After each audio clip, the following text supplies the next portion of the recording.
কাঠামোবদ্ধ ঘরে দেখবো এবার জগৎটাকে। একঘে জীবন থেকে সামান্য বিরতি পেলেই মন একেবারে দে ছুট। ঘুরতে যাওয়ার সুযোগ ছাড়া যায়। সারা বছর তো একটা ভ্যাকেশনের মুখ চেয়ে বসে থাকা চাতক পাখির মতো।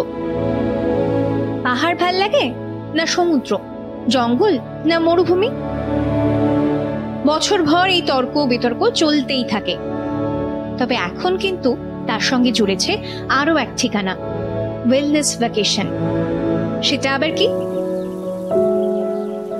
আধুনিক জীবনে মানসিক অবসাদ, কাজের চাপ, পিয়ার প্রেসার, অ্যাংজাইটি আমাদের নিত্য সঙ্গী। এসব থেকে রোজকার জীবনে তৈরি হয় কত শত ক্ষত, আর সেসব সারাতে দরকার সেলফ কেয়ার।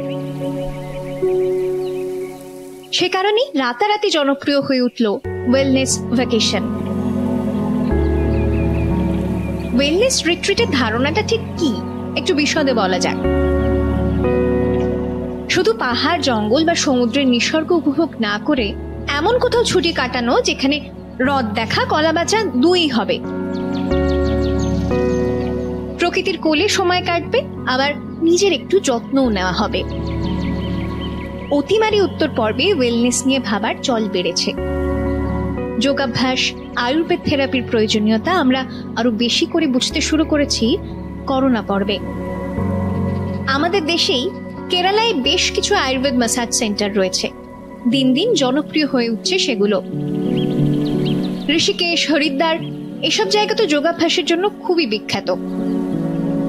একটি আন্তর্জাতিক সমীক্ষার ফলাফল বলছে ওয়েলনেস পর্যটন ক্রমশ অর্থনৈতিক দিক থেকে ফুলে ফেপে উঠছে সারা বিশ্ব জুড়েই। শুধু চোখের আরামের চেয়ে মন আর মগজের আরামেই বেশি ঝুঁকছে এই প্রজন্ম। মুসৌরি, মানালিতে বিলাসবহুল যে কোনো রিসর্টে থাকছে স্পা বা আয়ুর্বেদ ম্যাসাজের ব্যবস্থা।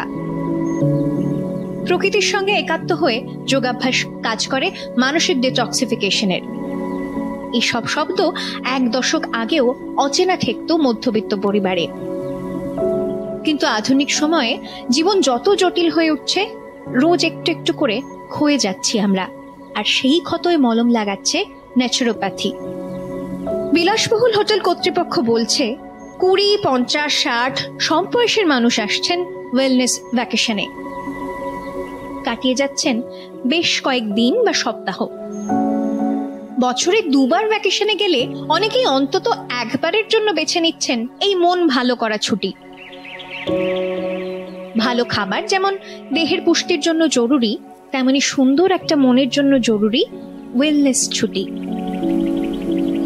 ছুটি মানেই দিনভর ফুর্তি, লোকেশন বদল, খাওয়া দাওয়া, হই হই, এই ধারণা এখন বস্তা পচা। শান্ত, চুপচাপ, ছিমছাম ডেস্টিনেশন বেছে নিচ্ছেন অনেকেই মনের আরামের জন্য, নিজেকে আরো একটু চেনার জন্য।